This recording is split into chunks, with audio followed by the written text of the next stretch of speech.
These new details change everything for the Milwaukee Brewers. It's going down 2-0 in the series with a lot of new details coming up from this roster, as well as stats that we have not seen before for this team. We now have a brand new mindset going into the rest of the series here against the Los Angeles Dodgers.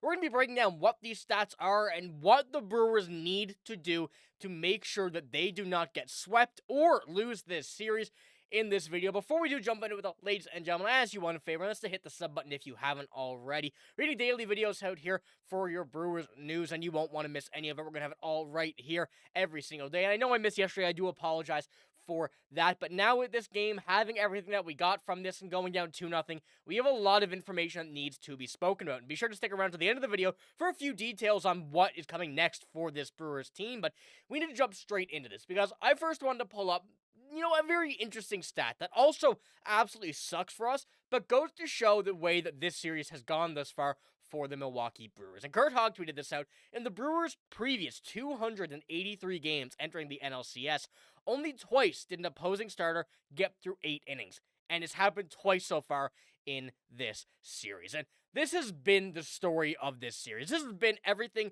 that we have seen. Everything that has gone down thus far has been because of the opposing pitching and our lack of being able to hit off of them. And both pitchers, Yoshinobu Yamamoto and Blake Snell, are very, very good. So it honestly does not surprise me that these are the guys that it's happening against. But the fact that we're seeing that number, 283 games, back-to-back pitchers doing it, and it's not going to get much easier for this Brewers team, especially with a few pitchers that we have lined up to face over the next 2 games, and we're going to be talking about that here at the end of the video.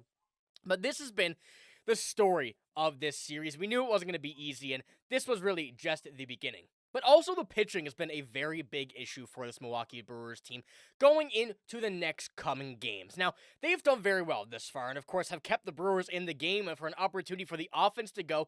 But going into it, it's not going to be easy for the remainder. And as we kind of go into it from what we have now and kind of the mindset and what the plan is for the next few games regarding our pitching, not only are the Brewers in a 2-0 hole, but they're out of fully built-up starting pitchers until Quinn Priester can go again after working 4 innings in a bulk relief in a 2-1 loss in Game 1. The Brewers are likely to lean on veteran Jose Quintana for innings in Game 3, but Quintana has not started a game since September 14th, and Murphy was not ready to name or say his pick for a starter. And Quintana only topped out at 49 pitches in his lone relief outing in Game 3 of the NLDS, and that has really been all we've seen since he returned from injury. So in, a day over a month from what we've seen the last start from Jose Quintana, he is kind of the next man up in this mindset of what could happen in Game 3 and who is going to be available for Game 3. We know it's going to be him. We know Miz has a starting opportunity. He's been in a few games for quite a few innings as well from relief and has been very, very good out of the pen.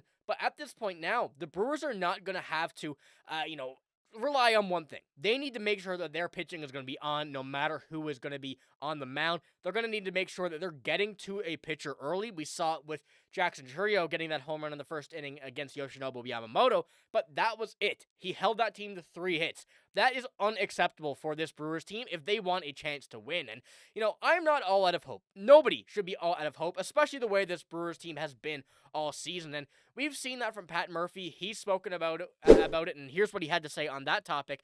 These pitchers brought us out the worst of us. The one thing is, you guys might have counted us out, and I understand that. 90% of teams that have been in this situation don't win the series. But this team has been counted out all year long, and I think there's some fight left in them. And there's no doubt fight left in them. We've seen only positive remarks from everybody on this team, still at this point, even going down 2-0. And the way that this team has kind of reacted, that showed their emotion over these games, they're not done. And we haven't seen this team really count out any game this season. And that's the part that really kind of separates this team from a lot of other teams across the MLB and why I think this team still has a chance.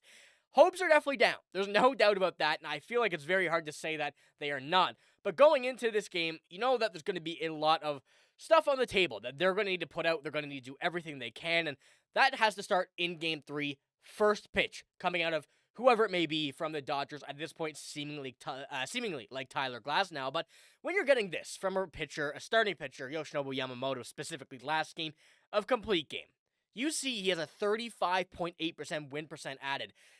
When you're going up against a guy like this who, every kind of asset of his career thus far has been a pretty solid pitcher.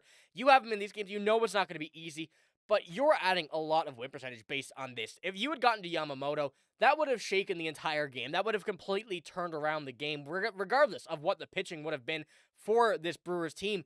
You wouldn't probably see 5 runs from the Dodgers. So going into this, you can't have a pitcher giving this team, this Dodgers team, this much win percentage with how good their lineup already is. Our pitcher's doing fantastic. I'm willing to say that completely, especially now throughout this series so far where they're holding and giving the Brewers room to get a comeback, but the offense is just not mounted to anything that has shown that they can do that yet. And especially when you kind of look at how the games have gone throughout this season for the Dodgers and Brewers in the regular season, these are the 6 games. The Brewers won them all, but you see, 9-1, 3-1, 3-2, 2-0, 8-7, 6-5. You're getting games where the offense is carrying the pitching, and then you're getting other games where the pitching is carrying the offense. Regardless of if this is regular season or postseason, you're going to need to see that now at this point. You cannot rely on one of the others, one and the other not being in. You need both to be clicking at this point, and pitching has done it. So now it's time for the hitters to really come up here and make their mark here in these coming games. And I mean, when you're taking a look at how this Brewers team has gone against these first 18 innings of the NLCS, they have 5 hits and 2 runs. That's really not going to cut it. And going into how this lineup is built, there has to be some changes made. Now, we can discuss this. I think that we're going to see a few moves maybe, but coming into tomorrow's game, I don't think Pat Murphy was going to run with the exact same thing, whether or not there is movement from who's going to be in the lineup rather than how the order's going to go. That's still yet to be determined. But at this point right now, Joey Ortiz has provided you every bit of defense you've needed.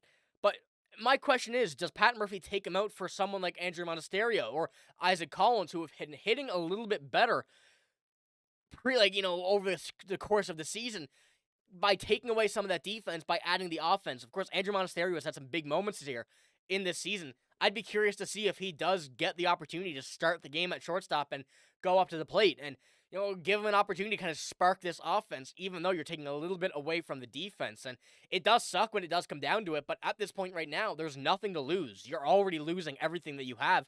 So trying to spark something is going to be the next play for this Brewers team. But I want to know what you guys think here in the comments below, especially now going into this game. We still don't know yet what the lineup or our pitching is going to be. I think it's safe to say Jose Quintana may be an opener here in this game. He will at least pitch in it, almost certainly, but whoever's going to be the opener or a starter, still yet to be determined. But we're taking a look at the Dodgers pitcher, and Tyler Glasnow is the guy so far, and 2 postseason appearances, 1 start, 1 bullpen game. You see, 10 strikeouts, 0 earned runs. So this Brewers team is not up for another easy challenge against the Dodgers.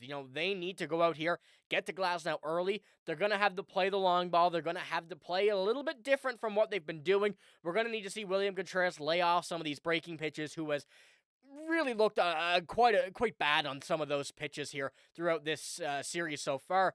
But it's only 2 games. Good thing is, it's a 7-game series. You need 4 wins.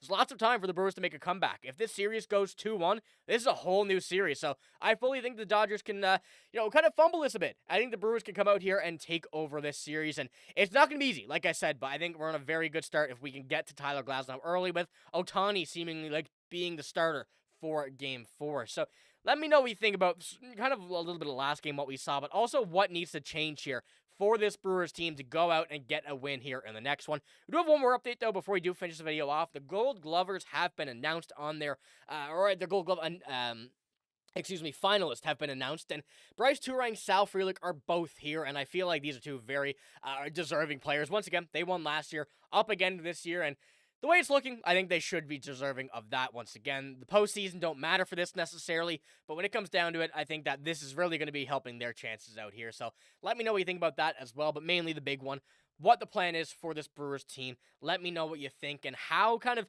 the way that we've seen these stats right here change the way that we got to have this Brewers team line up against the Dodgers in Game 3. But that is all I have in this video. Like I said, we're going to have some more videos tomorrow coming out about the lineup, post-game as well. A lot of stuff coming. You won't want to miss it, but that is all I have in this video. If you did enjoy, give it a like. Hit the sub button as well. I'm signing out, though. Thank you for watching. Hope you have a great day. See you later.